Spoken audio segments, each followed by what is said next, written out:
अस्सलाम वालेकुम। मेरा नाम डॉक्टर राना नासिर अली है। मैं एज ए माहिर अमराज़ नफ्सियात साइकियाट्रिस्ट के तौर पर काम कर रहा हूँ। आज का हमारा जो टॉपिक है वो है PTSD। PTSD से मुराद है पोस्ट ट्रॉमेटिक स्ट्रेस डिसऑर्डर। जब भी कोई ज़िंदगी में कोई ट्रॉमेटिक इवेंट्स होता है, जैसे कि कोई सैलाब अचानक से आ जाए, ज़लज़ला आ जाए, आग का लगना है, या कोई सीरियस एक्सीडेंट होता है, या जंग की कैफियत होती है, या कोई अल्लाह ना करे कोई रेप की कंडीशन हो सकती है, या बहुत ज़्यादा जिस्मानी तशद्दुद हो सकता है, तो ऐसी कंडीशंस में देखा गया है कि या तो उसके कंडीशंस के फ़ौरन बाद कुछ दिनों के बाद सिम्टम्स डेवलप होना शुरू हो जाती हैं, या फिर कुछ माह के बाद, लेकिन 3 माह के अंदर अंदर देखा गया कि पेशेंट्स के अंदर ये सिम्टम्स ज़रूर डेवलप होना शुरू हो जाती हैं कुछ पेशेंट्स में, जिसको हम PTSD कहते हैं।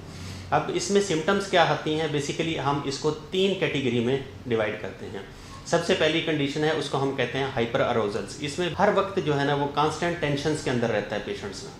और दूसरी है जिसमें री एक्सपीरियंसिंग द सिम्टम्स है कि सिम्टम्स री एक्सपीरियंस होती हैं, बार बार आती हैं। फिर तीसरी कंडीशन है, उसको हम कहते हैं अवॉइडेंस है। इसमें पेशेंट्स का अवॉइडेंस बिहेवियर आता है। इन सारी चीज़ों को हम डिटेल से डिस्कस करते हैं। सबसे पहली कंडीशन मैंने बताया था कि हाइपर अरोजल है, जिसमें कांस्टेंट स्टेट होती है टेंशन्स की, कि पेशेंट्स हर वक्त बेचैन रहता है, टेंशन वाली कैफियत में रहता है, चिड़चिड़ापन आ सकता है, उसकी नींद कम हो सकती है, या हो सकता है नींद बिल्कुल भी ना आए, और बहुत सारे कामों में उसकी तवज्जो कम होना शुरू हो जाती है। सेकंड फेज़ जो है उसको हम कहते हैं री एक्सपीरियंसिंग द सिम्टम्स, कि उसकी जो ट्रॉमेटिक इवेंट्स वाली जो सोचें हैं, वो ख्यालात हैं, वो इसको बार बार आते हैं, और शदीद किस्म के ये सोचें दिमाग के अंदर घूमना शुरू हो जाती हैं, जिसको हम फ्लैशबैक भी कहा जाता है ना। फिर है रिकरेंट डिस्ट्रेसिंग ड्रीम्स होते हैं, कि बार बार डरावने किस्म के ख्वाब भी आते हैं उसी इवेंट से रिलेटेड, जो अल्लाह ना करे कोई इवेंट्स हुआ हो, कोई ऐसा इवेंट्स हुआ जैसे मैंने पहले से डिस्कस किया है, उस इवेंट से रिलेटेड उस पेशेंट्स को डरावने किस्म के ख्वाब आना शुरू हो जाते हैं।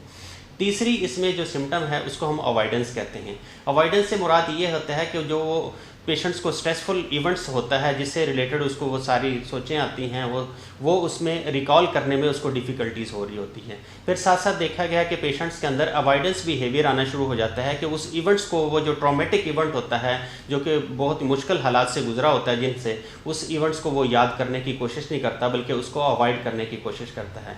और साथ साथ देखा गया है कि पेशेंट्स बिल्कुल ही अपने आप को डिटैच कर लेते हैं, अपने आप को कट ऑफ कर लेते हैं सोसाइटी से, या समटाइम्स देखा गया है कि पेशेंट्स बिल्कुल गुमसुम हो जाते हैं, बिल्कुल कोई इमोशनल रिस्पॉन्स नहीं आता उनके अंदर, और उनकी बहुत सारे रोज़मर्रा के कामों के अंदर दिलचस्पी भी कम होना शुरू हो जाती है।